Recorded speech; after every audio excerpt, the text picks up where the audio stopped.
Welcome dear students.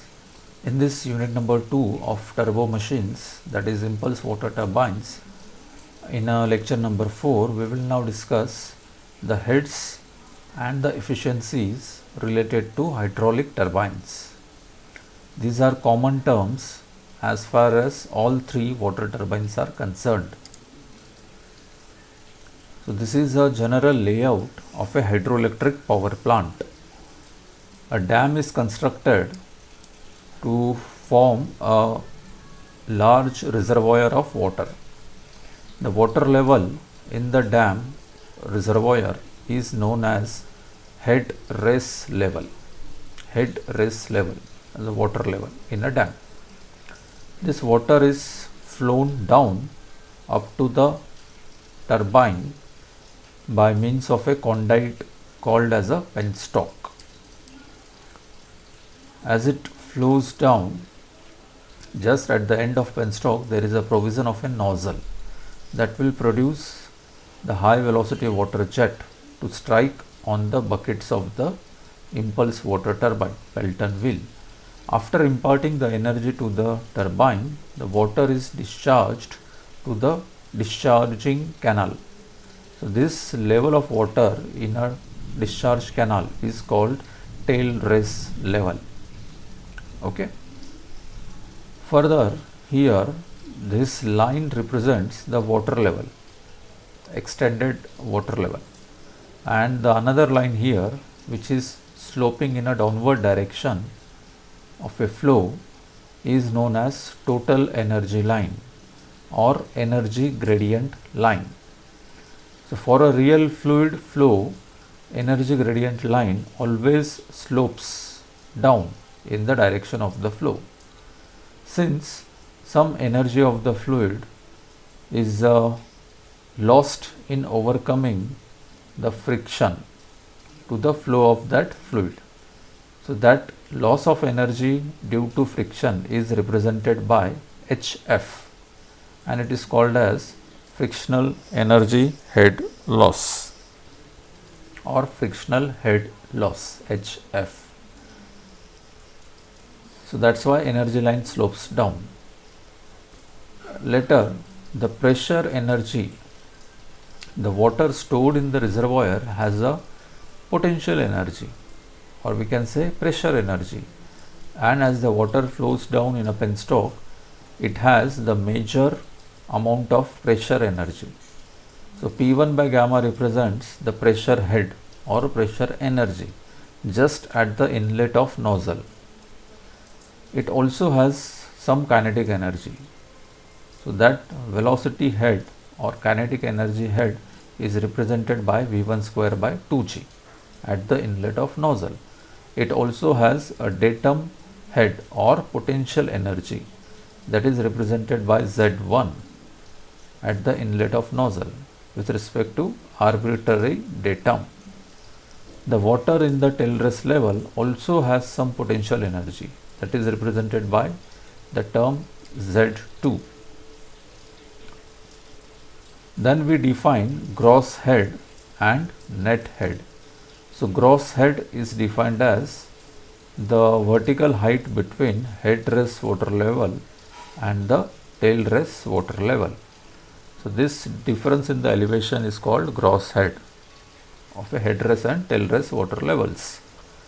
Net head is defined as the difference between gross head minus the head loss due to friction, that is HF. The same terms are defined here. Gross head is also known as static head or total head of water, and it is the difference between water level at reservoir, that is head raise level, and the water level at the tail raise level when the water is not flowing.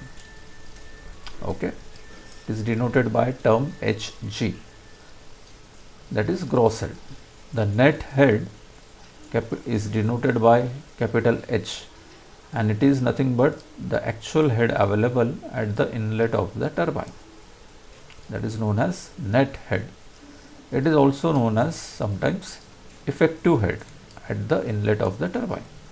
denoted by capital H. So that is equal to gross head minus head loss due to friction HF. HF is nothing but frictional head loss, loss of head between the headrest level and the entrance of the nozzle. So it is the head loss in the penstock pipe. This can be calculated using this formula 4F LV square divided by D into 2G. This is a famous Darcy-Weisbach equation that is used to calculate the loss of head due to friction in a penstock pipe, where small f is the coefficient of friction, Darcy coefficient of friction, capital L is length of the penstock, capital D is diameter of the penstock, and capital V is nothing but velocity of flow in the penstock. Also you can note net head is also given by a simple energy balance equation. It is P1 by gamma plus V1 square by 2G plus Z1. These are pressure head, kinetic head and datum head at the inlet of nozzle minus datum head for the tail rest water level as a net head formula. Now this slide describes the various losses of energy in a typical hydroelectric installation which has an impulse turbine. Okay, the reservoir contains the water, and that power available in the reservoir can be called as a gross power from the reservoir. This is represented by Hg, by the gross head. Now, as the water flows through the penstock, the power available at the end of the penstock is called net power from reservoir, and it is proportional to net head. So this is the net power from the reservoir available at the end of the penstock, and it will be always less than the gross power available in the reservoir, inside the reservoir. So this loss of this difference of power is because of the head loss in the penstock, that is represented by HF. After the penstock, we have a nozzle at the end of a penstock. So at the outlet of a nozzle, the power available is the power supplied to the wheel, that is given by 1 minus kV square into bracket H, where kV is called the coefficient of velocity for the nozzle. So this is the power available at the outlet of nozzle which is supplied to the wheel, and it is slightly less than the net power from the reservoir. Okay, this difference is because of the head loss in the nozzle, because nozzle has a converging flow passage and there will be certain frictional energy loss in the nozzle, right? Next is the power. The jet will strike on the turbine buckets, turbine wheel, and some power is developed by the wheel. So this is the power developed by the wheel in kilowatt. Okay, that is called as runner power or wheel power, and this wheel power will be less than the power supplied at the outlet of the nozzle, at the inlet of the turbine by the water. Okay, this difference in the power is because of these many losses. So there are basically two losses during this energy transfer process from the water to the turbine. The water has a kinetic energy and pressure energy, and the turbine has a rotational motion, so that is torque. So the losses are during the energy conversion process is hydraulic losses and leakage loss. Hydraulic losses has three components. First is blade friction loss as the water flows over the turbine blades. Second is eddy formation losses. Okay, there will be always formation of eddies as this entire process takes place in a turbulent regime.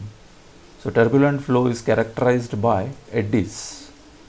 So that will result in some hydraulic losses.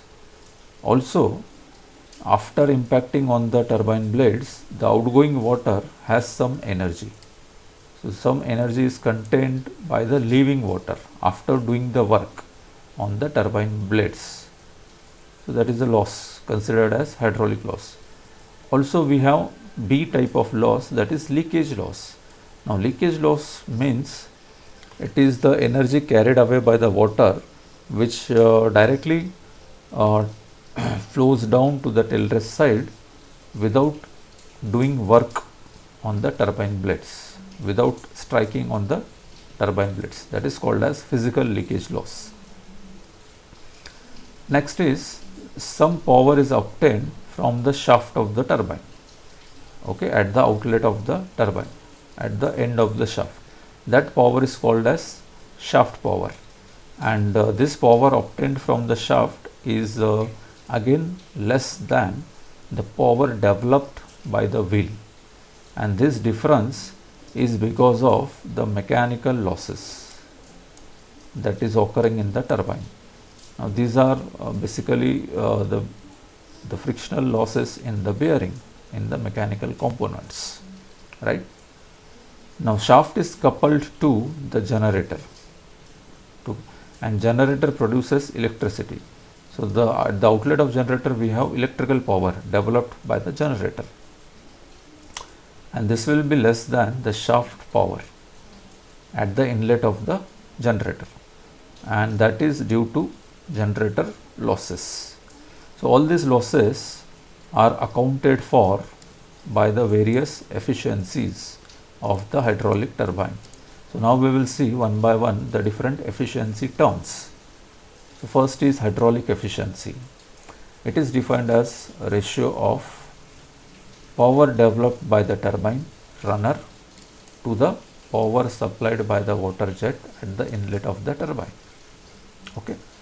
It is defined as runner power divided by water power at the inlet of the turbine.